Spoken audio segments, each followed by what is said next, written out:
Hello, dear student. I am Amit Yadav from Electrical Department. Today we are going to learn third unit of Basic Electrical and Electronic Engineering subject. Third unit is Magnetic Circuit. In this unit, today we are going to discuss few topics like magnet and its property, magnetic lines, flux, magnetic poles, retentivity, reluctance. All these topics will be covered in this topic today. So let us start. As we know that magnet have some properties. Magnet की एक property है कि magnet is a piece of solid body which possesses property of attracting iron and some other metal piece like nickel and cobalt. Magnet natural form में भी available होता है, वो Lansdowne material का बना होता है. सेकंड प्रॉपर्टी है इसका, the point at which the iron piece accumulate maximum are called poles of the magnet, while imaginary lines joining these poles is called as axis of the magnet. यहाँ से अपन ये समझ सकते हैं कि मैग्नेट के किसी भी मैग्नेट के दो एंड होते हैं. हर एंड पे बहुत सारी मैग्नेटिक लाइन निकलती है और उसके जस्ट दूसरे एंड पर वो सारी मैग्नेटिक लाइन आके ख़त्म होती है. जैसा कि यहाँ से आपको दिख रहा है, इस एंड पर मैग्नेटिक लाइन नॉर्थ, एंड लिखा हुआ है नॉर्थ से ये लाइनें निकलेंगी और ये जाके साउथ में इन हो जाएंगी और फिर ये इंटरनली इस पोल के अंदर से साउथ से ये नॉर्थ को ट्रेवल करेगी. तो दीज पॉइंट्स जहाँ पर सबसे ज़्यादा अट्रैक्शन है, इस पॉइंट्स को हम बोलते हैं pole. So poles are of two types, one is north, second one is south. और the number of lines which are coming out और coming in these poles, these are called as magnetic line. और ये imaginary होती है, ये visual नहीं है, हम इनको केवल फील कर सकते हैं. Now third property, as you all know that same pole repel, unlike pole attract. अपन सबको मालूम है, ये बहुत बेसिक प्रॉपर्टीज़ थे मैग्नेट के. Now our next topic is magnetic field. The region around a magnet within which the influence of the magnet can be experienced is called magnetic field. यानी magnet का वो एरिया जहाँ पे आपको magnetism feel हो रहा है, that area is called as magnetic field. Next topic is magnetic line of force. It is represented by imaginary lines around it which are called magnetic line of force. It is generally start from north and ends at south. These lines have no physical existence. जैसा कि आपको भी मैंने पहले बताया था, किसी भी मैग्नेट पे दो पोल होते हैं, नॉर्थ और दूसरा साउथ. नॉर्थ से मैग्नेटिक लाइन निकल रही है और साउथ पे एंड हो रही है. तो ये जो मैग्नेटिक लाइंस हैं जो कि फोर्स प्रोड्यूस कर रही हैं, जिसकी वजह से हमें अट्रैक्शन फील हो रहा है, हम इन्हीं को बोलते हैं magnetic. Now next our topic is retentivity. The power of retaining magnetism over the magnetizing force is removed. इसको आप ऐसा समझ लें कि अगर हम किसी मटेरियल को बार बार मैग्नेटिक फील्ड में रखते हैं तो उस पर मैग्नेटिक फोर्स लगता है. आप किसी भी मैग्नेट के पास आयरन ले जाएंगे, वो उससे अट्रैक्ट हो जाएगा.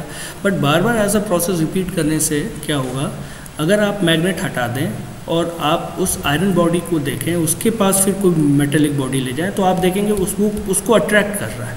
तो इसको हम ऐसे समझ सकते हैं कि मैग्नेटिक फील्ड हटने के बाद भी अगर किसी बॉडी में मैग्नेटिज्म बना रहता है तो इस प्रॉपर्टी को हम कहते हैं retentivity. Next topic is reluctance. Reluctance is something like resistance. जैसा आप जानते हैं कि किसी मटेरियल से जब करंट फ्लो होता है तो वो मटेरियल की प्रॉपर्टी की वो करंट को अपोज करती है. इस प्रॉपर्टी को हम रेजिस्टेंस बोलते हैं. सेम ऐसे ही जब magnetic lines, the opposition by the material to the flow of line of force is called as reluctance. यानी सेम मटेरियल अगर किसी मैग्नेटिक लाइन के फ्लो को अपोज कर रहा है तो हम इसको कहते हैं रिलक्टेंस. तो मैग्नेटिक फील्ड में रेजिस्टेंस के बिल्कुल सिमिलर है रिलक्टेंस. यहाँ हम रिलक्टेंस यूज़ करते हैं, इलेक्ट्रिक फील्ड में हम रेजिस्टेंस यूज़ करते हैं. मैग्नेटिक फील्ड में हम रिलक्टेंस यूज़ करते हैं, इलेक्ट्रिक फील्ड में हम रेजिस्टेंस यूज़ करते हैं। रिलक्टेंस को हम कैपिटल एस से डिनोट करते हैं और ये एस इक्वल्स टू होता है एमएमएफ अपॉन फ्लक्स। यहाँ पर फ्लक्स और एमएमएफ क्या है ये भी अभी आगे चल के हम लोग डिस्कस करेंगे। रिलक्टेंस की यूनिट है एम्पियर टर्न पर weber. Now next our topic is magnetic flux. Magnetic flux is denoted by phi. Here this flux is this one. Okay. Now what is magnetic flux? The total number of lines of force existing in a particular magnetic field is called magnetic flux, and its unit is Weber, denoted in WB, and 1 Weber is normally equals to 10 to the power 8 number of line of forces. इसको आप ऐसा समझ लें कि किसी भी पोल से जितने नंबर ऑफ मैग्नेटिक लाइंस निकल रहे हैं, that total number of that count of that total number of magnetic line is called as magnetic flux. Now next topic is magnetic flux density. This magnetic flux density is denoted by capital letter B. It can be defined as flux per unit area in a plane at right angle to the flux is known as flux density. इसको आप कुछ ऐसा समझ लें जैसा कि अपन ने अभी पिछले डायग्राम में देखा कि यहाँ पर मैग्नेटिक लाइन नॉर्थ से निकल रही है और साउथ को जा रही है। तो अगर अपन यहाँ पे अगर ऐसा देखें कि ये जो लाइंस है यहाँ पर ये सपोज मैंने एक प्लेन बना दिया सर्कुलर, प्रॉपर लाइन नहीं है बट आप समझ सकते हैं क्या मैं बताना चाह रहा हूँ। और यहाँ से मैग्नेटिक लाइंस निकल रही है, ओके, और नॉर्थ से साउथ को जा रही है। तो यहाँ से आप ये समझ पा रहे हैं कि इस पर्टिकुलर सर्कुलर प्लेन को जितने नंबर ऑफ मैग्नेटिक लाइंस ने काटा, that is your magnetic flux density. तो यानी यहाँ पर क्या हो रहा है, ये प्लेन से परपेंडिकुलर है ये मैग्नेटिक लाइन। तो बिल्कुल ऐसा ही है हमारा magnetic flux density denoted by capital letter B. Definition में भी मैंने ऐसे ही समझाया। Its formula will be phi upon ए।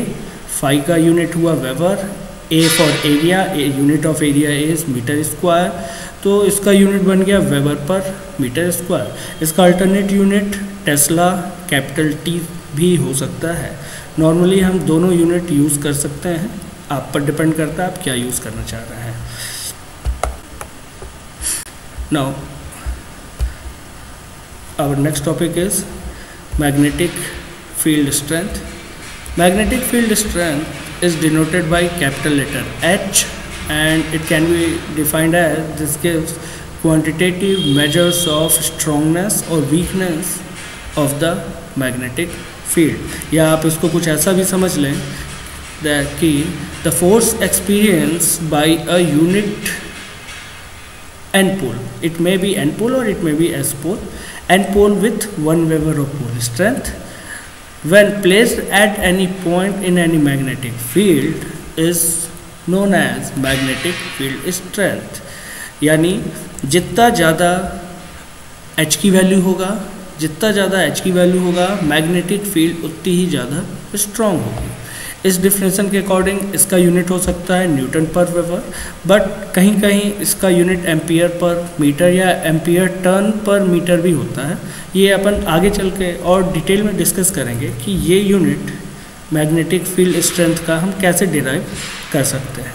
तो बच्चों आज के लिए इतना ही, बाकी हम नेक्स्ट लेक्चर में अगले टॉपिक डिस्कस करेंगे। आप डेली वीडियोज़ को देखें, आप लोगों के लिए ही बनाया जा रहा है।